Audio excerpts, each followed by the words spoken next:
Noel Gallagher, the chief songwriter and guitarist of the iconic British band Oasis, is as renowned for his sharp wit and unfiltered opinions as he is for his anthemic songs. Over the decades, he has cultivated a reputation for speaking his mind, often with hilarious and sometimes biting honesty. Poor old Robbie, you know. You can't decide whether he's an alcoholic or a drug addict, or whether he should kick it or carry on or get into smack. From pop titans to rock legends, few have escaped the Manchester maestro's critical gaze, while others have earned his begrudging respect or even admiration. His interviews are a goldmine of quotable moments. News from the Daily Star. Not takers. Facts. Offering a fascinating, often contradictory insight into his musical tastes and the wider landscape of the industry. I'll be allowed to voice my opinion on anything, because I'm honest with me, and I'm honest with you, and I'm honest with you out there, and I don't bullshit anybody. He ain't, he's a liar, and he's a fake. Who is George Michael? Ask him that next time we see him. Noel Gallagher has a particular aversion to what he perceives as bland or inauthentic pop music, frequently taking aim at chart-topping artists. Noel's thoughts on Sam Smith are famously brief and to the point. He directly labelled him an idiot.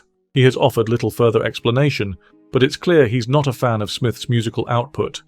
In a broader critique of the charts, Noel lamented the dominance of pop music, stating that while pop can be all right if pop stars are cool, his main issue is that most of the pop stars today are idiots.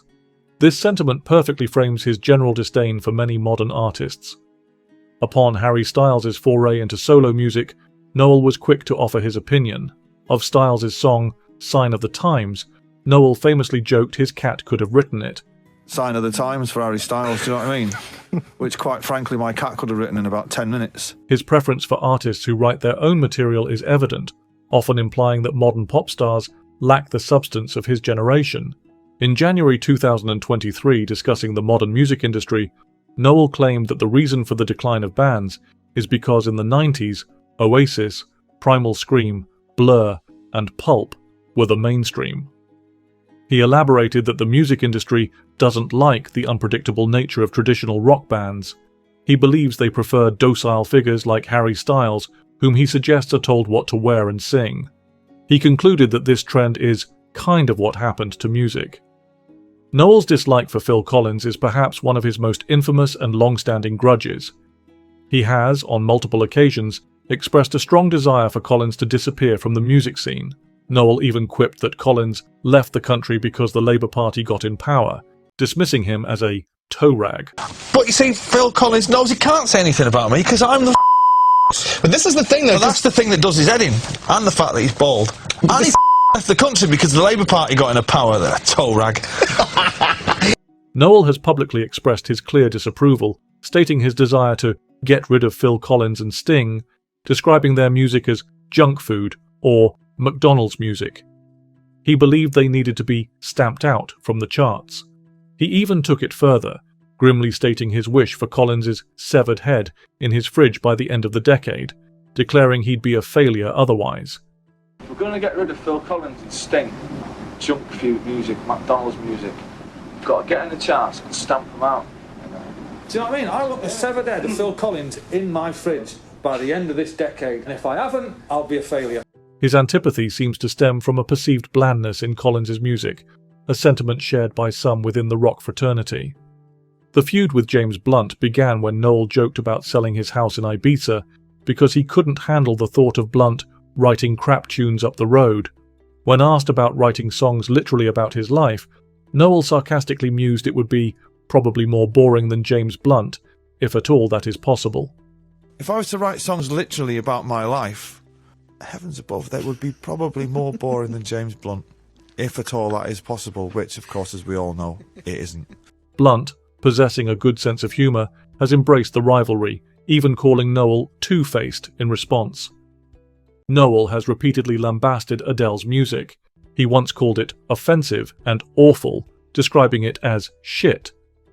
He further elaborated that he found her music awful and akin to Cilla Black, finding that whole thing offensive. He even claimed her music was for grannies. Despite his strong words, he did once suggest, hypothetically, that if he ever tired of touring, he might in the future be saying, "Get Adele to sing that. Don't call until she's done the guide vocal." Noel has criticised Miley Cyrus for what he perceives as a reliance on provocative behaviour over musical talent.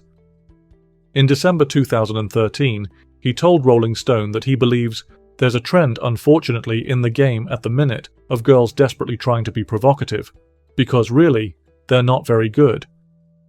He added that he felt bad for them, suggesting they should write a good song instead of making a provocative video, believing a good song that'll serve you better. He branded her behaviour as embarrassing. His critique particularly targeted the overtly sexual imagery in some of her work, seeing it as a substitute for substance. The Glaswegian singer Lewis Capaldi found himself in Noel's crosshairs in 2019. Noel initially claimed he didn't know who Capaldi was, questioning the state of music and asking about him as an idiot. This dismissive question quickly escalated into a public back and forth. Who's this Capaldi fella? Where's Capaldi? What the f***'s that idiot? He is. Peaked, slagged off, but no Gallagher. Capaldi, embracing the banter, responded by changing his social media name to Lewis Capaldi, Noel Gallagher's enemy, and even wore a t-shirt with Noel's face in a heart to Glastonbury. Noel retaliated, tweeting a video of his young son pretending to cry to Capaldi's song Someone You Loved, with a caption suggesting Capaldi find some joy in your tunes, and calling him a big dafty who was destroying the youth. He added that his 11-year-old is in bits. He later referred to Capaldi as Chewbacca.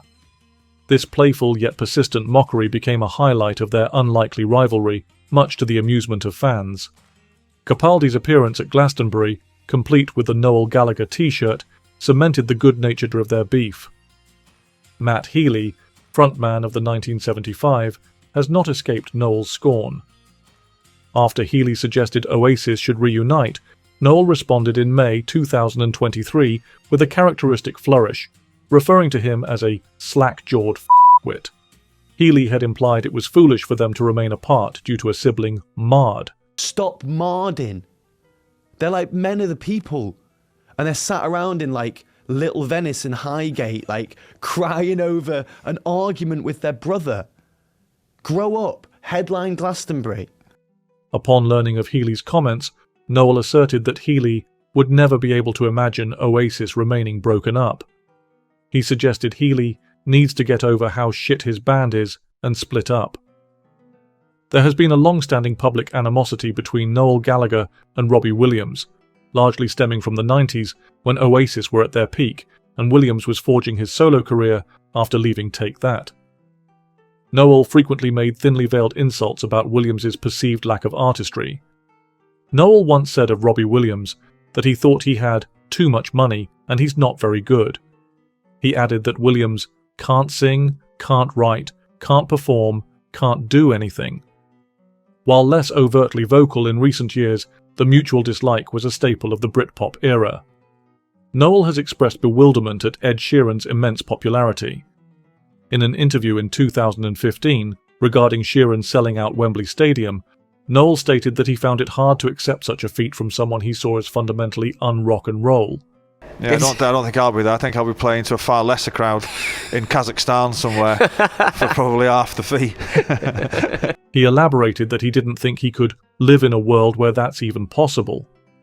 He commented that when you hear that kind of polished pop and then there's a ginger guy with a guitar, it might seem subversive, but it's not.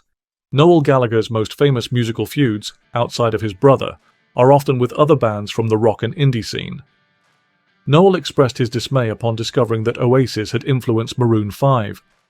He recalled a conversation with their bassist where he conveyed his utter disbelief, telling him to get the hell out of my sight.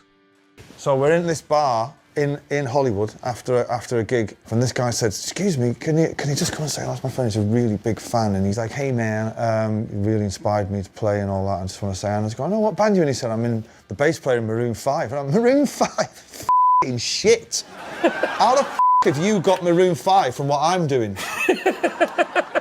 Be gone out of my sight." In 2015, he told Vogue that looking good can make your songs seem better, specifically referencing those f***wits from Maroon 5.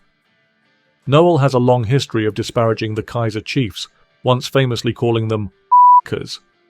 His dismissive attitude often comes from a place of perceived mediocrity or lack of originality in their music. He suggested they represent everything that's wrong with a certain vein of British indie rock. While Noel initially showed some appreciation for Radiohead, his opinions soured over time. He has criticised what he sees as their overly serious demeanour and music. But there are actually reasons for that. It affects me if, say, I have to have meetings with people or, you know, that sort of thing. I know that by the end of the day, my head is so full up with noise that, you know, so you exist in a necessary vacuum. Personally, that's the way I see it. He once urged them to retire so that listeners don't have to listen to you bleeding on about how shit your life is. And they're just miserable. They're sitting in back of limousines, you know, tailing to the camera about how bored they are being in a group. It's like, well, if you don't enjoy it, retire, do us all a favour, you know, and go and live in a mansion in Oxford so we don't have to listen to your miserable bleatings about how your life is.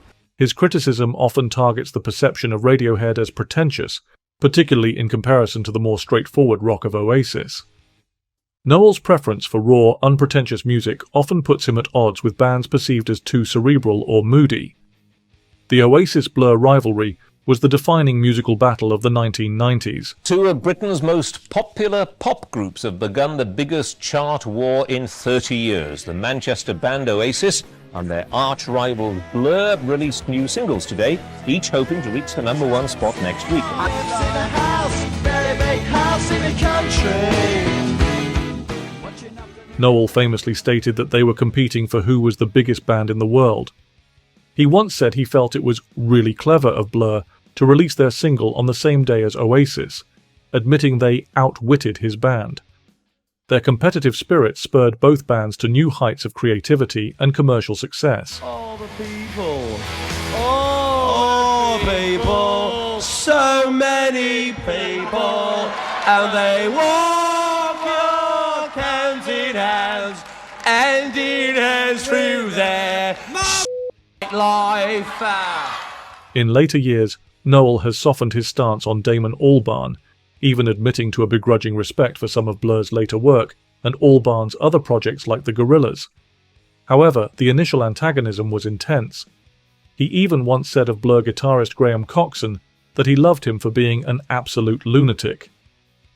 The truce between Noel and Damon Albarn, photographed together in 2013, signalled a new era of respect, though the old quotes about their rivalry continue to live on. In February 2015, Noel famously stated his extreme preference over listening to Alex Turner from the Arctic Monkeys in an interview. He stated that he would rather drink petrol straight from the nozzle at a garage than listen to an interview with Alex Turner from the Arctic Monkeys. He then challenged the interviewer, asking, "Wouldn't you?" He criticised modern bands, including the Arctic Monkeys, for being dull and lacking characters. He also took a swipe at them for being tax dodgers in an interview, implying they lacked something meaningful to say. Noel Gallagher often uses interviews as a platform to lament the state of modern music, often suggesting a decline in quality, character, and genuine rock and roll spirit. Noel has described the Beach Boys as the most overrated group of all time. Do you like any American music, or do you hate us? Yeah, pretty much. Really? What do you think is wrong with American bands? Everything they do and everything they say. Now that's a joke, by the way. He claimed their success was simply a matter of alphabetical proximity to the Beatles and Paul McCartney's personal preference. He dismissed their sound as just barbershop quartet music. They're next to the Beatles in alphabetical order. That's why? And Paul McCartney likes them. That's it. Okay. Barbershop quartet music. Rubbish. Noel has consistently dismissed heavy metal music, stating he wants no association with it. His musical tastes are firmly rooted in rock and roll, Britpop, and melodic songwriting, and he finds the aggression and style of heavy metal unappealing. He recounted an incident where he was presented with a heavy metal act and simply stated, "I'm not doing that. I have no association with it." His reaction when exposed to it clearly conveys his disgust. Beyond specific artists, Noel frequently critiques the broader music scene. He believes there's a lack of character in modern bands. He has often said that the issue with modern bands is that they all want to be liked. He explained that there doesn't seem to be any characters anymore. He believes that when you have proper characters, the music sort of becomes secondary, it looks after itself. He also feels that the power of major labels has stifled creativity, leading to dullness. He misses the days when bands had a healthy dose of indifference and contempt towards their labels. His general outlook is that the charts are embarrassing, and much of what's popular sounds the same.